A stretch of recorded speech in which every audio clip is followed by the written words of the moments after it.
आप सुन रहे हैं एजी एंटरटेनमेंट की धमाकेदार प्रस्तुति। डीजे कंचन राज हाजीपुर वैशाली।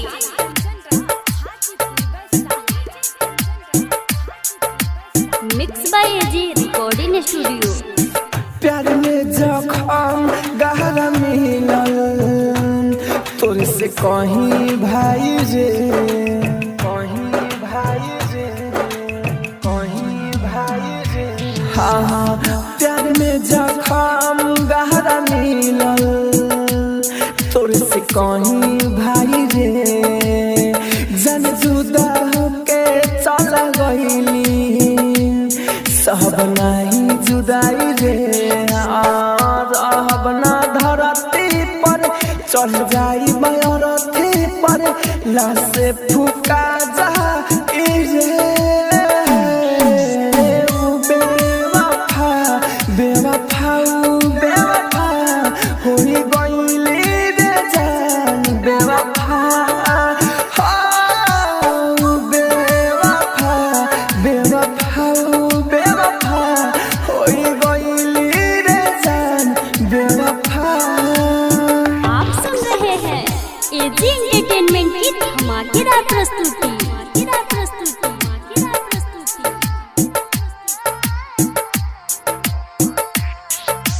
डीजे कंचन राज हाजीपुर वैशाली।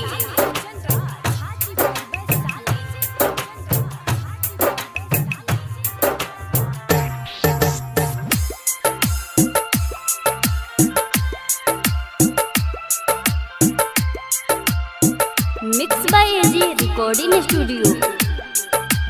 जान से ज्यादा मानत रही कौन दी कतबा हम पहचानत रही। एतनो हम के न मनहली रे जान गैर ना हिरे अपन जानत रही।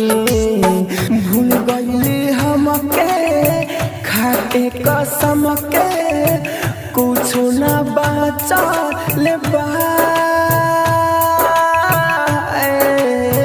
बेवफा बेवफा बेवफा होई गईली रे जान बेवफा।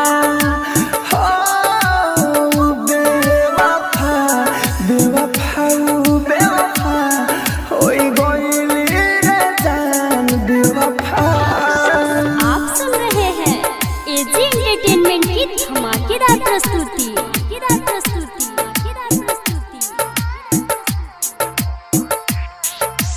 डीजे कंचन राज हाजीपुर वैशाली।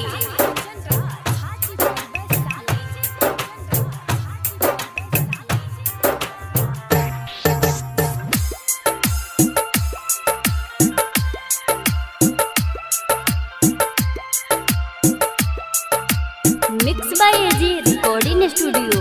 हमारा खातिर जियत ना होई रे कौन कह सुर भेटाइल हमारा मेरे।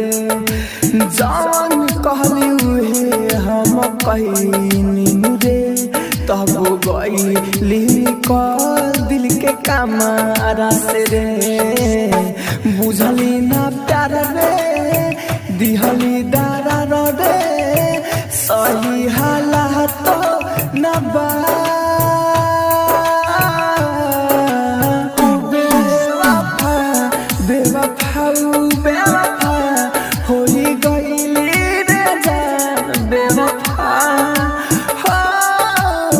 बेवफा बेवफा बेवफा होई गईली रे जान बेवफा। Mix by AG recording studio Roshanpur Sapaha.